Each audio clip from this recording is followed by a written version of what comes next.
All right. Greetings. Welcome back to Black Bear News, where everything is connected. How's everybody doing?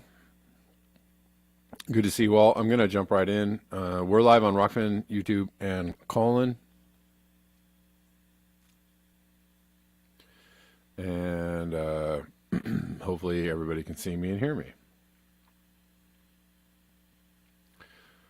All right. Start with this from Theory Goose. Exceptionally high temperatures once again today in BC, British Columbia. Here are the preliminary T-max as of 5 p.m. This is from yesterday. And wow. This is almost a rerun of last year. Insane high temperatures in British Columbia. 42.2 C in Lytton, 41.2 C in Ashcroft, 40s in the 40s in British Columbia. I'm going to safely call that, excuse me, I'm going to safely call that a pretty large anomaly, 40 C.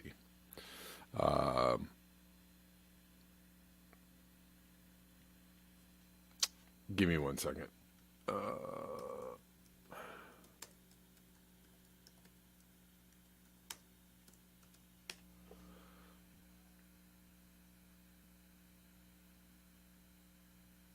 Oh, this is funny. The TV show Snowpiercer, which is filmed in British Columbia, was suspended due to heat.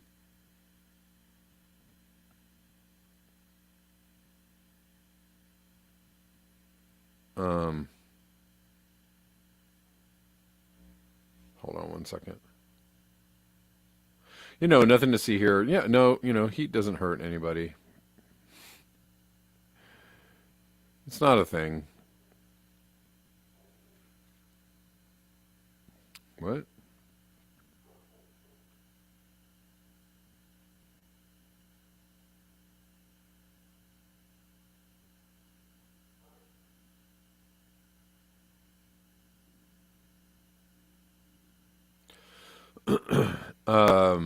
Very quickly on this.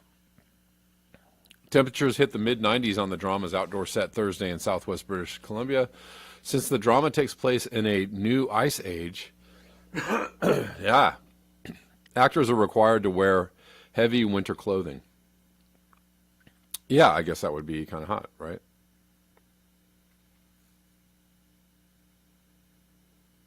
Anyways, those are massive. I would like to find something on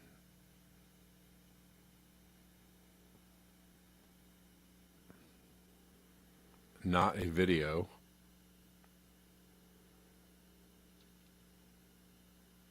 But this is almost this is crazy because this is an exact replay of almost exactly a year ago. June 29th. I'm seeing an article from June 29th, 2021. And here it is, July or June, sorry. Not exactly a year ago, a year and a month ago. I can read.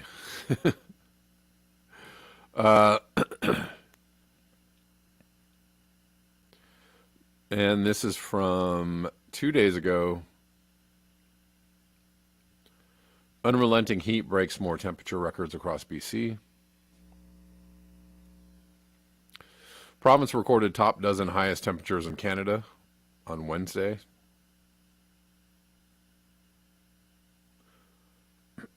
At 42C, Lytton was the hottest place in the country as the weather office says the village broke its previous record for the day of 40C set in 1939. What happened to last year, though?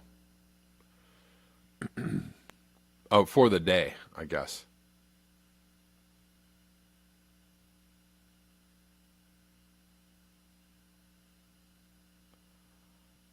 That is extremely hot.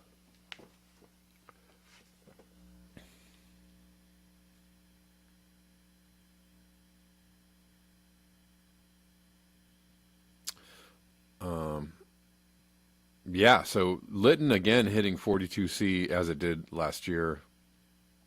And I did see some fire. There was a fire outbreak in British Columbia.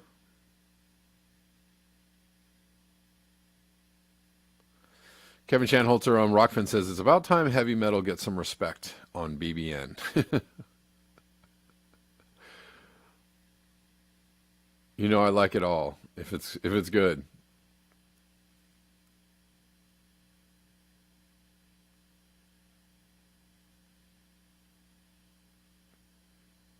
All right, we're gonna keep going. Yeah, I'm sorry I posted this show so late today. I know it probably caught people unawares. What happened was I got the show all together and then I forgot to actually post it. So there you go. Let's keep moving. The other thing that happened too was that I've got my show all together and then I think I've got everything I want to cover, and then right before I start the show, I see a bunch of things that I'm like, oh. Um, Anyways, this is an interesting post here. Where are we? From Steve Andrews.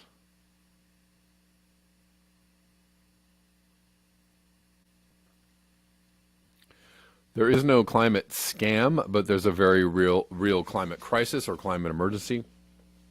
Again, the scam is that they're going to do the wrong things in the face of climate change, not that climate change is false. Gotta get that one straightened out.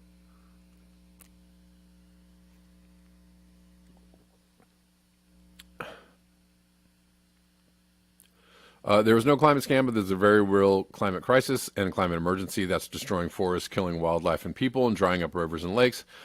How anyone is not aware of this, I really don't understand. And that's true in California and other places where the lakes are depleting, except for where it's flooding.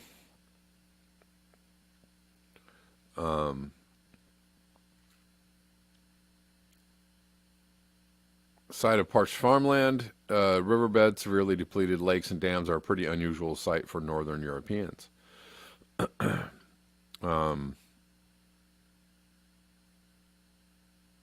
But all over the Iberian Peninsula and much of southern Europe, these scenes are becoming all too familiar, even during the winter months.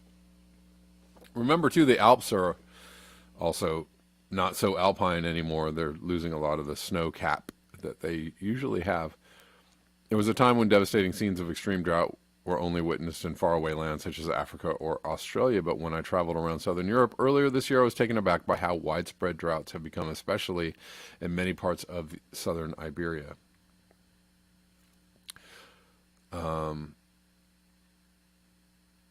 But anyways, without getting too far into this, I want to jump to this. From England, farmers warn if the rain doesn't come, we're really in trouble.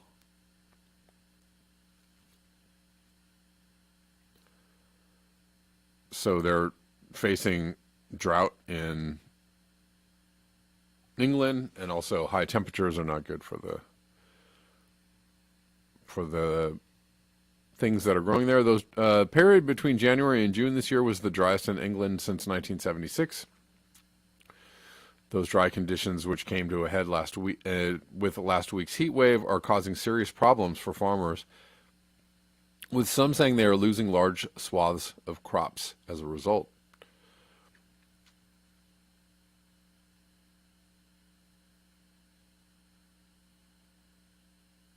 Um,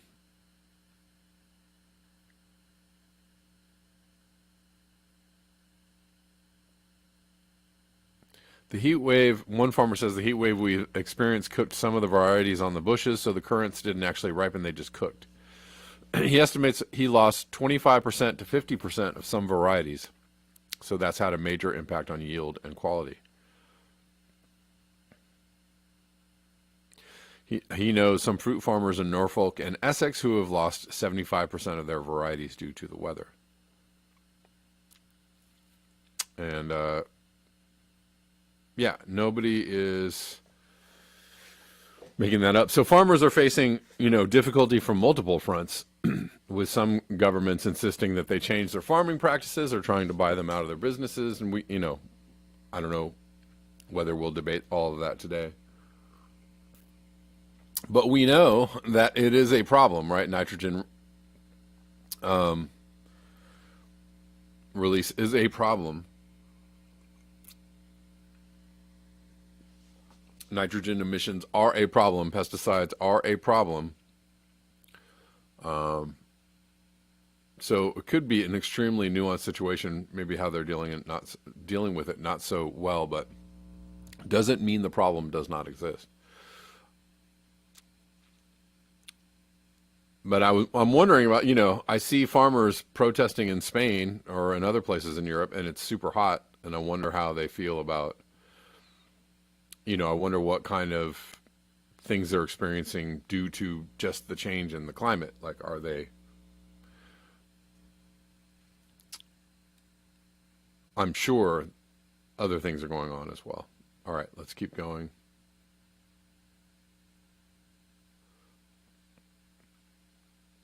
Oh, while we're here, we'll show some farmers, I believe, in Italy. It says the farmers have had enough. No farms, no food.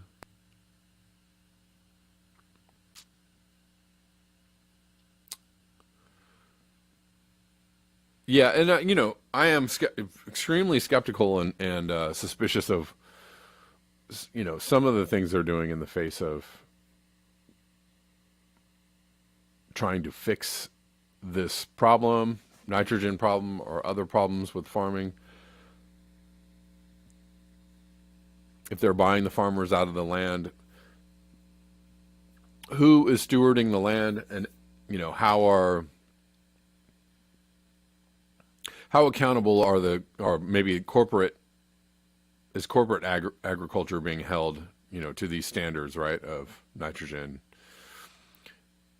pesticide use, etc., right? Are they being held to the same standard? Harder to know, I'm sure, or harder to get the truth about.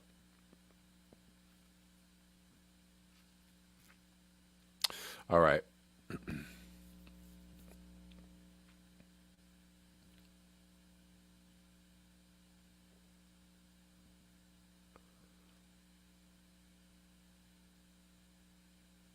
Let's keep going.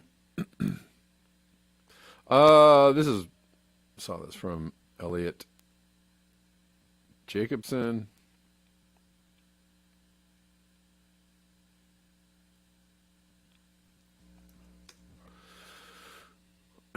The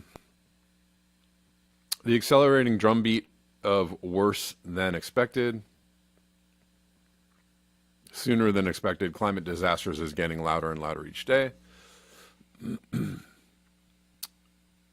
that's true. I mean, for all the people that are like, well, they've been predicting climate catastrophe for years and nothing's happened. Well, if you were paying attention, you would see that something is happening, right? There's a lot of heat waves. Oh my, what big floods you have. Oh my, what big droughts you have. Oh my, what low water levels you have. I mean, it seems like something is actually happening. So I don't know. To the people that say stuff like that, I'm not sure what you're paying attention to. I don't really get it. Climate change exposes growing gap between weather we plan for and what's coming. Apparently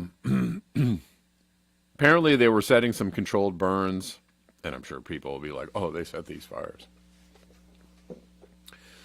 But controlled burns are ways to, control flammable brush. It's kind of a practice that's been going on for a while. It's not a new thing. It happens a lot. Controlled burns are a key tool in minimizing the risk of raging wildfires. The Forest Service reported success in 99.84% of its prescribed fires. Anyways, apparently on this day, they set a fire and it's in New Mexico. They were setting a controlled burn and it just went out of control basically because of drought and because of drought and dryness. The fire set by the Forest Service that day escaped its containment lines and blew up into the largest wildfire in New Mexico history, covering 341,000 acres and burning hundreds of homes. Anyways, they underestimated the risk of the fire burning out of control, a risk exacerbated by the area's extended drought and hotter temperatures. So maybe something to take into account for the Forest Service setting controlled burns.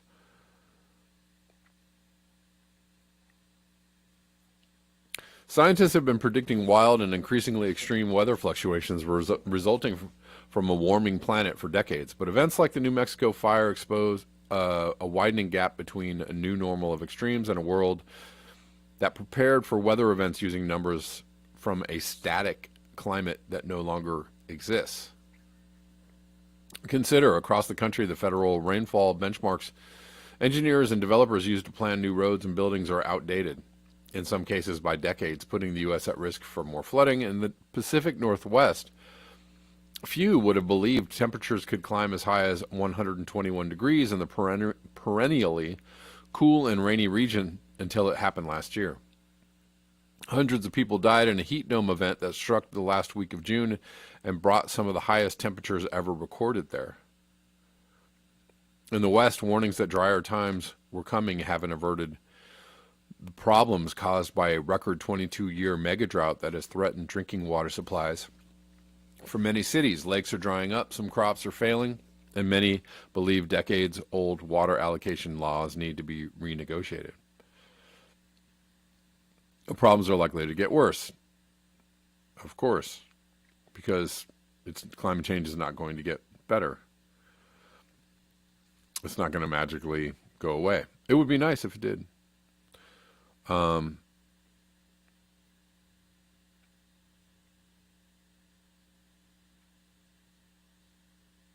There are things that are happening around the planet that are worsening faster than climate scientists thought they would, said Jonathan Overpeck, a climate scientist and dean of the University of Michigan School for Environment and Sustainability. Managers are still coming to grips with the severity of it and how fast it's changing.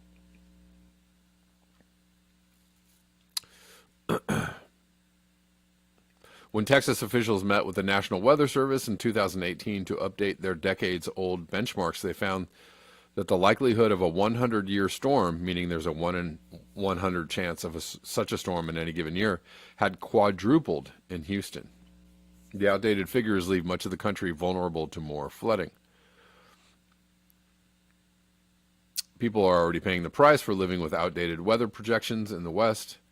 One example is water allocation from the Colorado River. A legal agreement among 7 western states set water rights in perpetuity, written in 1922 and based on flows measured in the early 1900s, an exceptionally wet period. It's never had that much water since. And it's less and less, so they're not going to have that much water again. While nobody was giving much thought to the climate change 100 years ago, the failure to plan for the future has persisted through a mega drought in the West that's lasted more than 2 decades and is the region's worst in 1,200 years. All right. In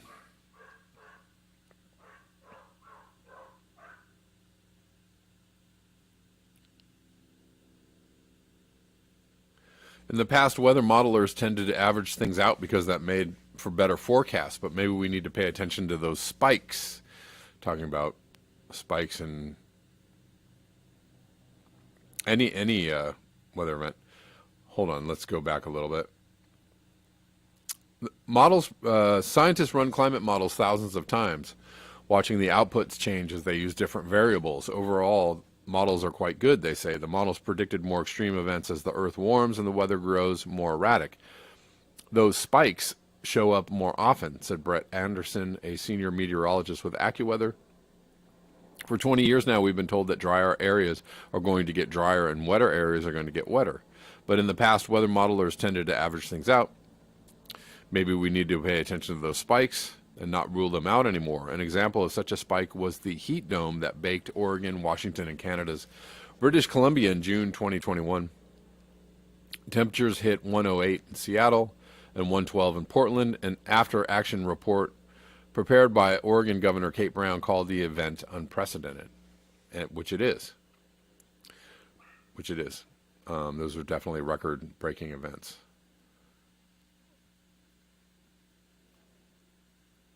And that's the thing about ongoing warming and climate change. Sometimes it's not easy to see because it is a slow moving phenomenon. And you have a gradual warming. And you have these things gradually creeping in until, extreme events happen, or, one extreme event after another happens. And that's the current reality we're living in, is extreme events happening one after the other, as in, the case of Houston, where 1 in 100-year events are now 4 times more likely. And what is playing out in reality, in real time, is that massive flooding this week, massive floodings in the Midwest and elsewhere, and that's just going to continue. Unfortunately, that's just our new reality. Oh, well, here's more on the drought in the... Oh, dang it, you jerky jerks. That is frustrating. I had this article open, and now they're telling me I can't read it. Okay, awesome. Wait, maybe I can find it somewhere else. That is really frustrating. The article was available, and I was reading it. Maybe I can find it somewhere else. Maybe if I play a game.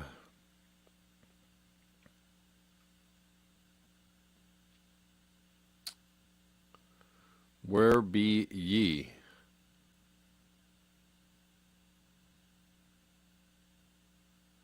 Is it here? Maybe it's here. All right. Well, let me... No. Okay, let me open it here. So we'll look at here. Climate graphic of the week: stark heat and drought backdrop to U.S. climate bill. Soil dryness helps fuel rising temperatures in the normally temperate Pacific Northwest. This is a different article. California has experienced drought conditions in July for the past 22 years. Looking not so good in 2022 and 2021. 2021 looking actually worse, but pretty bad. Most severe heat waves in the U.S. Pacific Northwest. Or maybe this is the same one. I can't tell what I'm reading. Most severe heat waves in the U.S. Pacific Northwest since the deadly 2021 records were set, and drought in almost half of the country provided the backdrop to the historic $369 billion bill to tackle energy security and climate change this week. Increasing soil dryness has helped to fuel the heat as the air heats more quickly without moisture in the ground to evaporate and cool the atmosphere. This could have the effect of boosting temperatures up to 6.5 C or 20 Fahrenheit above average, said AccuWeather.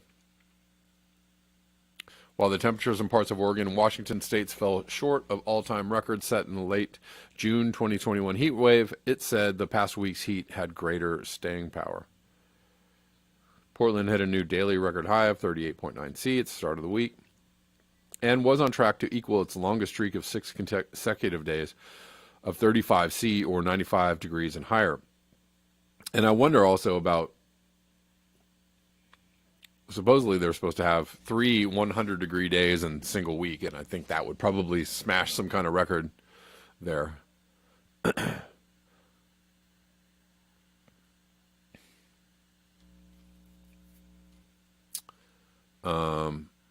California experienced its driest January, February, and March on record in 2022, the agency said, as nearly all of the state fell into severe extreme drought.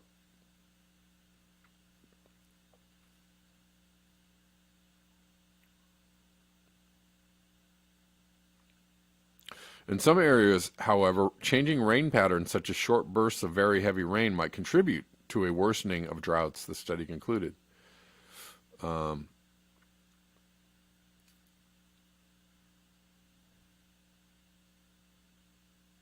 Lake Mead, the U.S.'s largest reservoir, is currently sitting at 27% capacity.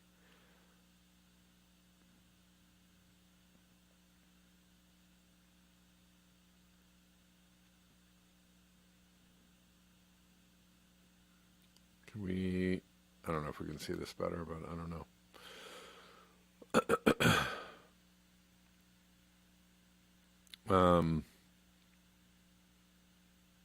Newly released data from NASA's Landsat program in 2022 shows the dramatic effect of the drought that has extended to the southern U.S. All right. We know there's a drought. It's a drought. It's a mega drought. I'm going to keep going. Gnawbone tweeted this out. 4C above pre-industrial average will be chaos. Folks that think human-caused global warming is a hoax have been lied to by oil corporations and the Heartland Institute. Multiple PhDs worth of info freely available on the web. I urge reading of peer-reviewed science. I do too. And Canada, right, is one of the leaders in the fracking and the funding of oil and gas exploration in the global south, all over the place.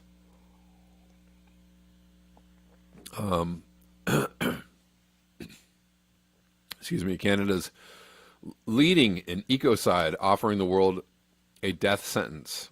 Trudeau is a true neoliberal corporate-serving politician. We are on track to 4 degrees. We do 20% of the funding of oil and gas, despite being 0.5% of the world population. Tar sands are an ecocidal sacrifice zone. All right.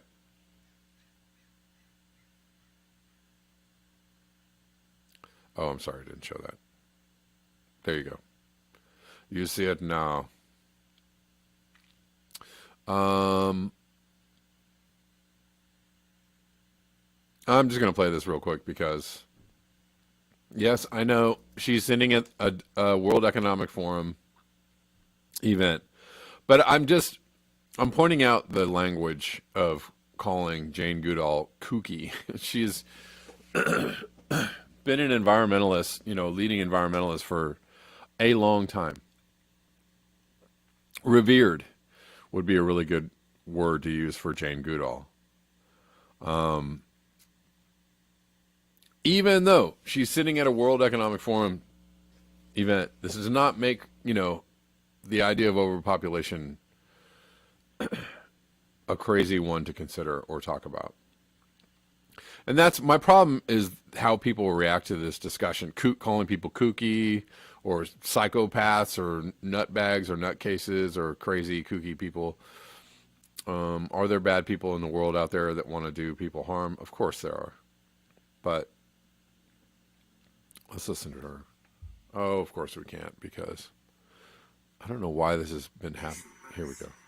We cannot hide away from human population growth because, it underlies so many of the other problems. All these things we talk about wouldn't be a problem if there was the size of population that there was 500 years ago. We cannot and that's not kooky, that's just math. Or physics, I don't know. Math and physics. It's the scale at which we do things that is a really big part of the problem, right?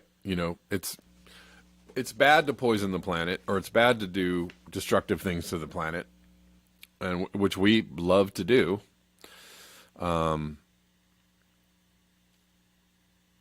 It's bad to overuse resources.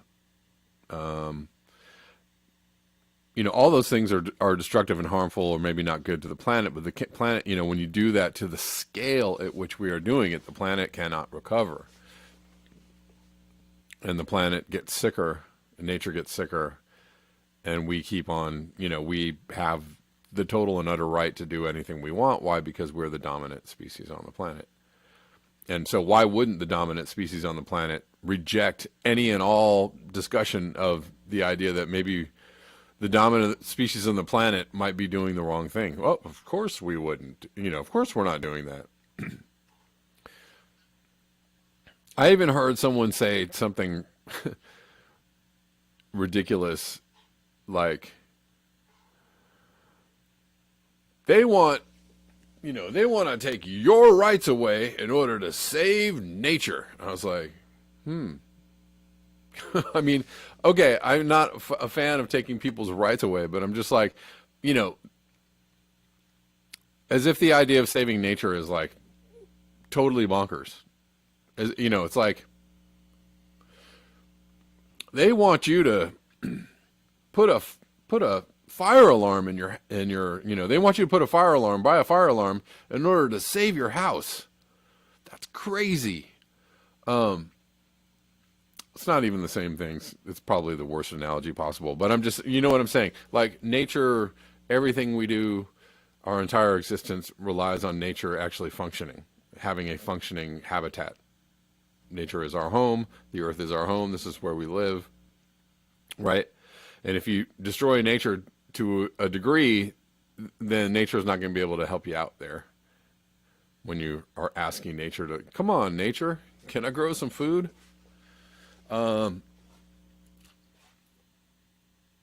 Right. So, I mean, when I heard someone say this, aghast, I was like, I don't know. Did you really think that one through?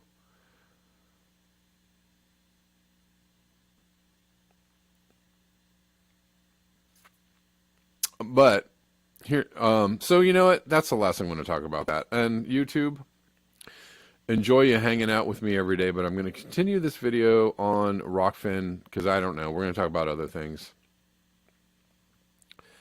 And I don't want to run into oops, I shouldn't have said that on YouTube thing. So we'll see you tomorrow at 10 a.m. Pacific Daylight. YouTube. Don't let me forget to also let you know about the Cash App is the best possible way to support the channel. You can see it on the screen. You can find it in the description box. All right. Thank you so much. We'll see you YouTube tomorrow.